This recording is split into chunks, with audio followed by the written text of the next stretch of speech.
Hey everyone, it's Rachel. In this video, I'm going to talk about something that has been on my mind lately, and something that is as much a message for myself as it is for anyone who might be listening. Today, I want to talk about the importance of not letting negative, hateful feedback stop you from doing what you're passionate about. When you're working on something or doing anything, and you share it with other people, whether that's on the internet or in person, if you share it with enough people, you're going to get negative feedback.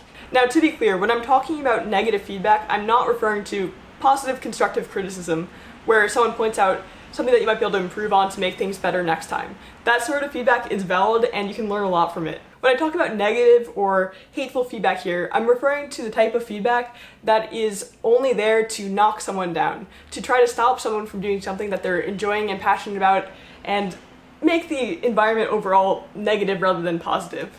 Now, of course, for myself, I'm mainly referring to comments on YouTube videos and the sort of YouTube environment that exists. But I think this applies in general across different areas of life, not just in making content on the internet. Maybe you want to share something you've been working with other people in real life. Maybe you want to share a piece of art, a song you've been working on, anything like that. If you show it to enough people, you're likely to get this sort of negative criticism that only serves to bring you down and only serves to make you question what you're doing and whether it's worth it.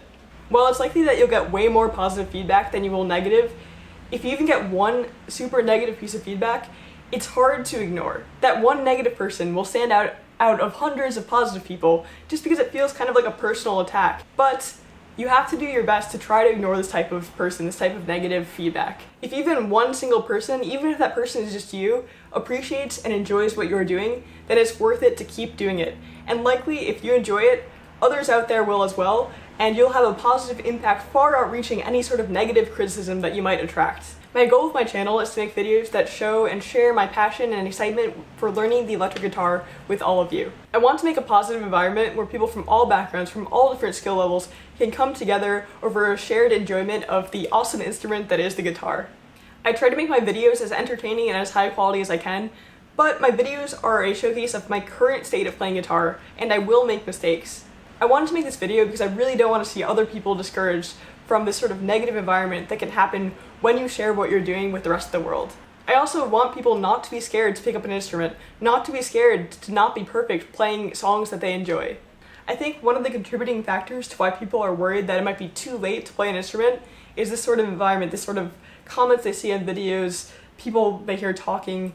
They're worried that if they're not perfect, if they can't play extremely hard songs, then it's not worth doing, it's just not worth it.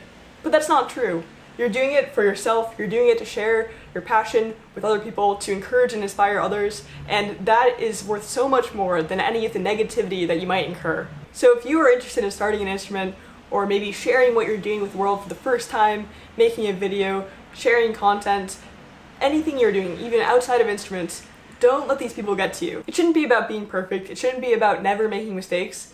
It should be about a shared enjoyment and passion for music or whatever you're doing, and that's all that really matters, is enjoying what you're doing, and if you want to share it with other people, don't be scared to. Another thing I want to emphasize is that music doesn't have to be a competition. Of course, if you're working in the music industry or auditioning for a band or something like that, then it might be more of a competition, but in general, it's about a shared enjoyment of music, and it doesn't have to be competitive. Along with that, there's no need to make people feel bad for playing easier music. Anyone from beginner to advanced levels can still have fun and enjoy playing easier music, and probably other people will enjoy listening to it as well. So overall, my main message for this video is don't let negativity stop you from doing what you're passionate about. Don't let it scare you away from sharing what you're doing with other people. And for anyone who might be considering picking up the instrument but might be scared away because they think it's too late or that they'll never get amazingly good, don't let that scare you away. You can play whatever music you like, from easier music to harder music.